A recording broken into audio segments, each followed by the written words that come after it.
Hello à tous, je vous souhaite la bienvenue dans une nouvelle vidéo YouTube Do It Yourself sur le thème des Do It Yourself d'automne, des Do It Yourself cosy pour décorer votre intérieur, pour réchauffer votre intérieur. Je suis très contente d'être de retour ici sur YouTube. Ça fait environ un an que j'ai pas créé de vidéo YouTube, un an. C'est dingue, le temps passe très vite. Je suis très active sur Instagram, sur TikTok maintenant, donc si mes Do It Yourself vous manquent, n'hésitez pas à aller me suivre par là-bas. Les Do It Yourself que je vous propose ici, que je vais vous proposer dans cette vidéo, sont bien sûr là-bas en version beaucoup plus courte. Mais le modèle YouTube beaucoup plus long, sur lequel je peux bien vous expliquer les détails, me manquait. Donc je me suis dit, je vais prendre un petit peu de temps pour m'y remettre. Je vais arrêter de parler parce que personnellement, je suis pas très fan des vidéos avec une énorme introduction. À chaque fois, je fais avance rapide pour aller directement au Do It Yourself.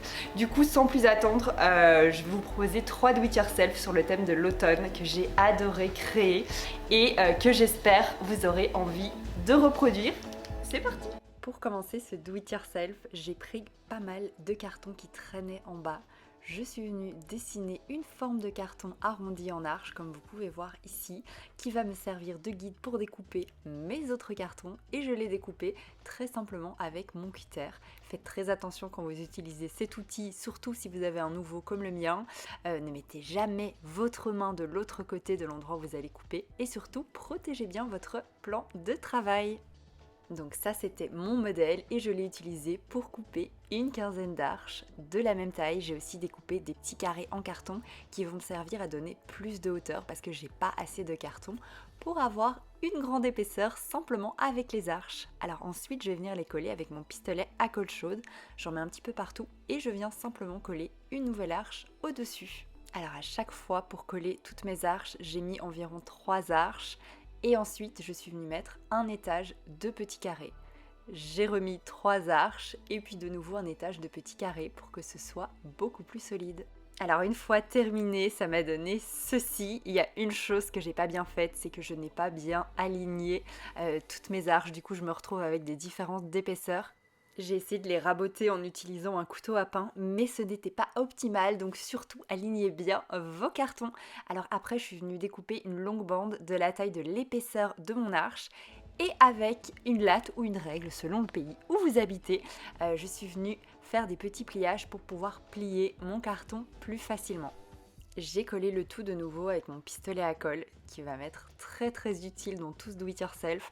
Ça doit pas être parfait parce que toute cette partie va être cachée par la suite. Ça me sert juste à consolider et que ce soit plus facile pour mettre mon tissu par-dessus, vous le verrez tout à l'heure.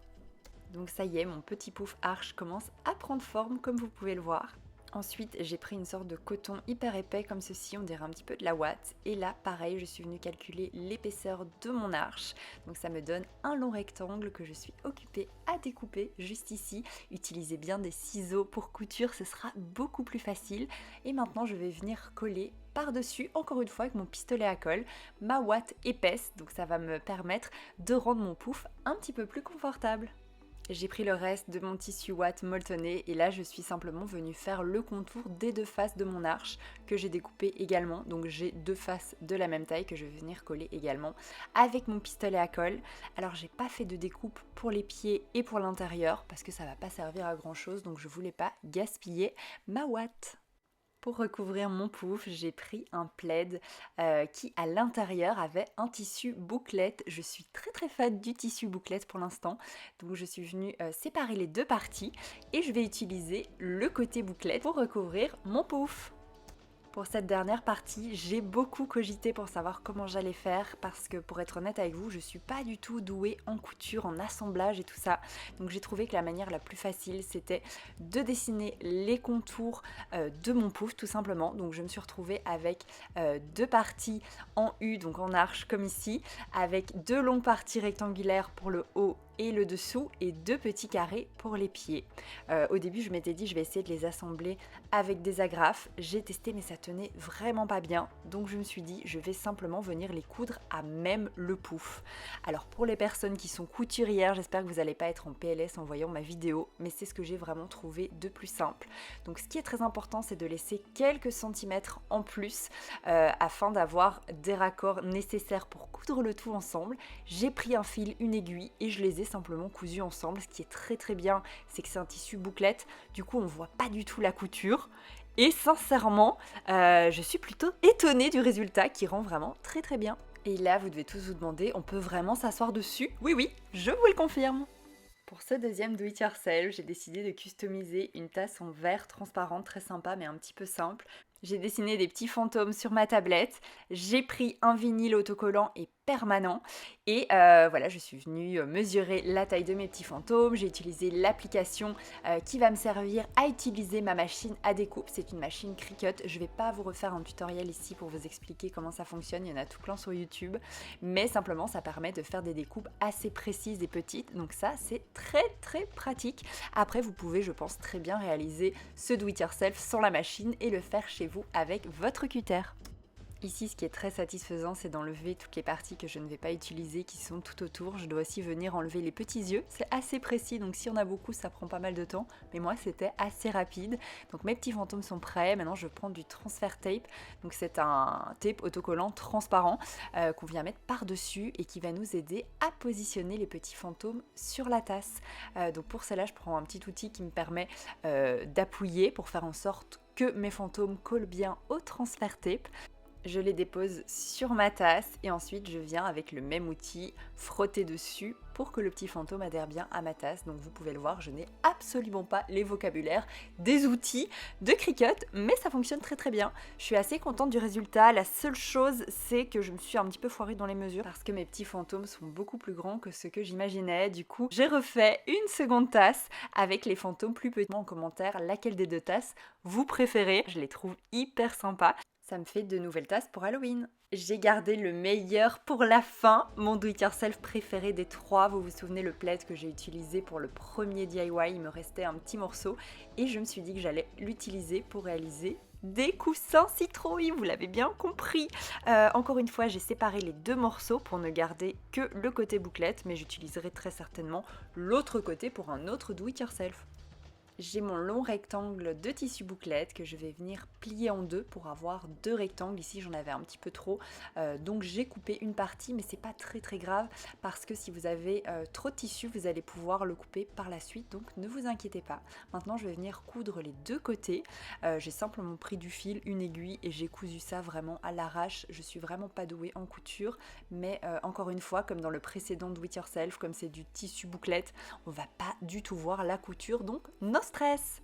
Je fais la même chose avec l'autre côté, donc à la fin ça me donne comme une sorte de petit sac, donc il y a trois côtés qui sont fermés et un côté qui est ouvert. Je vais venir assembler ensemble le côté qui est fermé par la pliure, je prends un petit peu de corde et je fais un nœud. Encore une fois, cette partie sera cachée, donc ça ne doit pas du tout être parfait. Maintenant, je viens retourner mon petit sac pour avoir le côté bouclette de l'autre côté. Et je vais venir le remplir avec de la ouate de remplissage. Si vous aviez un vieux coussin, ça fera l'affaire, vous l'ouvrez, vous le videz à l'intérieur. Le but, c'est simplement d'avoir une grosse boule toute fluffy, bien serrée. C'est le plus important. Alors pour fermer la boule, j'ai trouvé que le plus facile c'était d'utiliser un élastique pour cheveux que j'avais sous la main. Ensuite je vais utiliser du fil de pêche ou fil de nylon. Je viens l'accrocher à la base, donc à l'endroit où j'ai fermé avec mon élastique pour les cheveux. Et c'est là que la magie opère. On va venir simplement faire le tour du fil de nylon en serrant bien. Si vous avez des gants, mettez-les parce que ça lacère un petit peu les mains. Et c'est ce qui va nous permettre d'avoir les parties en 3D de notre citrouille. Alors à chaque fois que j'ai fait un tour, je viens enrouler le fil de nylon autour de l'endroit qui sera la tige et je viens faire des allers-retours tout autour de la boule pour avoir cet effet citrouille trop mignon. Une fois que vous êtes satisfait, on va passer à la tige. Pour ça, j'ai utilisé de la corde. Je viens de nouveau la nouer à l'endroit où j'ai fait le nœud avec mon élastique et je vais venir faire le tour du tissu restant par-dessus pour créer la tige. J'ai d'abord saucissonné le tout, comme ça sera plus facile à enrouler. Et ensuite, je viens l'enrouler. Il faut que ce soit bien serré pour que la tige tienne bien. Et je termine en venant mettre un point de pistolet à colle chaude pour que la corde tienne bien. Non mais regardez ce résultat, je suis beaucoup trop fan, la petite est trop mignonne aussi. Alors ce que vous pouvez faire, c'est que si vous avez des plaids de différentes couleurs, n'hésitez pas à varier les couleurs, les formes, les tailles et surtout amusez-vous. Alors j'espère que cette vidéo vous a plu autant qu'à moi. Dites-moi en commentaire lequel des 3 Do It Yourself vous avez préféré. Moi je les ai adorés tous les 3, mais je pense que celui-ci c'est vraiment un de mes préférés, j'adore. Du coup j'ai fait 3 petits coussins citrouilles, il y en a un petit peu partout ici dans mon salon et je le trouve trop sympa. J'espère à très bientôt pour une nouvelle vidéo YouTube. N'hésitez pas à mettre un petit commentaire pour me dire si vous avez envie que je revienne plus souvent par ici. Et sinon je vous donne rendez-vous sur Instagram et TikTok sur lesquels je partage de manière très régulière. Je vous dis à très bientôt et portez-vous bien.